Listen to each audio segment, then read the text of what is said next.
Welcome to Talk Tickers. Today we are digging into Chewy's second quarter earnings, and this one is a real head-scratcher. It's a classic case of a company reporting fantastic news, only to see the market react, well, pretty brutally.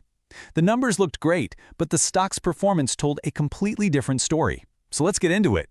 And this slide right here, this is the whole puzzle in a nutshell. On one hand, you have what Wall Street loves to see, a beat and raise. Chewy beat expectations and then raised their guidance for the future. Awesome, right? But on the other hand, the stock just got crushed, closing down over 16%. So what in the world is going on? To really get why it dropped, you first have to understand just how good the results actually were. All right, so before we get to why the market freaked out, let's just look at the raw numbers. And honestly, on their own, they paint a picture of a company that has some serious momentum. First up, the top line. Net sales came in at over $3.1 billion. That's almost 9% growth year over year, and it completely blew past the high end of their own forecast. In a pet care industry that's growing in the low single digits, this is a huge sign that Chewy is absolutely stealing market share. So what's fueling all that growth? It's the engine of the whole business, Autoship. Their subscription sales jumped nearly 15%. That's that flywheel we're always talking about, just spinning faster and faster. This is the good stuff, sticky, predictable revenue. And you can see right here just how massive that flywheel has become. A record 83% of all their sales now come from Autoship.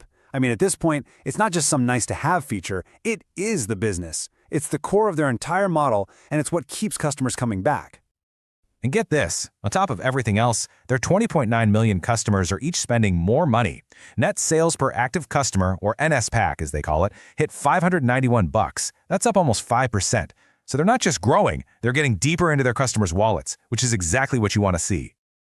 All this positive momentum gave management the confidence to go ahead and raise their sales forecast for the whole year by $175 million. I mean, that's a huge vote of confidence. So, with all this good news, why the historic sell-off? Well, the answer wasn't in the spreadsheet. It was in the strategy. Yep, the entire mystery unravels with a single strategic choice they talked about on the earnings call. Management basically had a choice to make. Take all the extra profit from this great quarter and let it drop to the bottom line, or plow it back into the business. They chose to reinvest. And this quote right here, this is the exact moment the tide turned. When the CEO, Simit Singh, said they were choosing to invest back into growth, the market heard one thing: growth over profit. Investors, it seems, wanted to see those profits today, not just the promise of even faster growth down the road. So where's all that money going? Well, they're not just tweaking the existing business, they're making big bets to build out a whole pet care ecosystem. We're talking about a brand new Chewy Plus paid membership, a new fresh food brand, a huge expansion of their vet clinics, and building out their advertising platform. These are all about playing the long game for market dominance, not juicing the numbers for this quarter. This whole thing really boils down to a wonky finance term called EBIT flow-through. But here's a simple way to think about it. For every extra dollar of revenue that Chewy made above what everyone expected, the market wanted to see a big chunk of that dollar turn into pure profit. Instead, management basically said, nope, we're only going to let about 15 cents of that extra dollar hit the bottom line this year. And that decision is what really spooked Wall Street.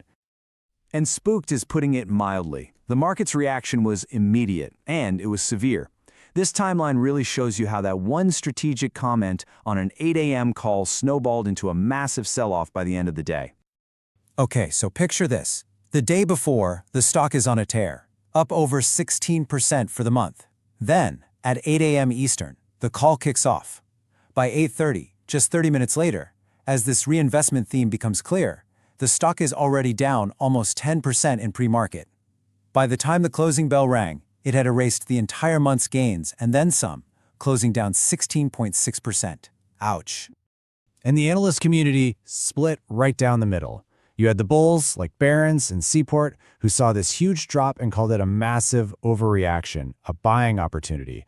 But then you had the more cautious folks over at RBC and Wedbush who were really focused on the short-term margin hit and started trimming their price targets. So, all of that brings us to the next call. We've looked at the rock-solid numbers, and we've seen the market's pretty visceral reaction to the strategy. Now it's time to put it all together and give our forward-looking rating. You know, the central question for any investor looking at Chewy right now is pretty simple. Do you bet on the proven growth and the long-term vision? Or are you more worried about the short-term profit pressure and the cost of all these new investments? The bull case is pretty easy to make, right? Autoship is a fortress, these new businesses are targeting really valuable parts of the market, they're clearly winning, and hey, this big sell-off just created a much cheaper entry point. But the bear case is just as compelling. Management literally told us margins are going to be under pressure, those big investments mean higher costs, and you've still got macro risks and heavy competition to worry about. Okay, so after weighing all of that, our rating is market perform. Look, the fundamentals here are undeniably strong. The market share gains are real, and that subscription model is a beast. However, and this is a big however, management has explicitly told the market not to expect big profit upside in the near future because they're reinvesting for growth. So you have a great top-line story that's pretty much perfectly balanced out by these intentional short-term headwinds on the bottom line. And, of course, we have to say it, this is not financial advice. All of this analysis is for informational purposes only.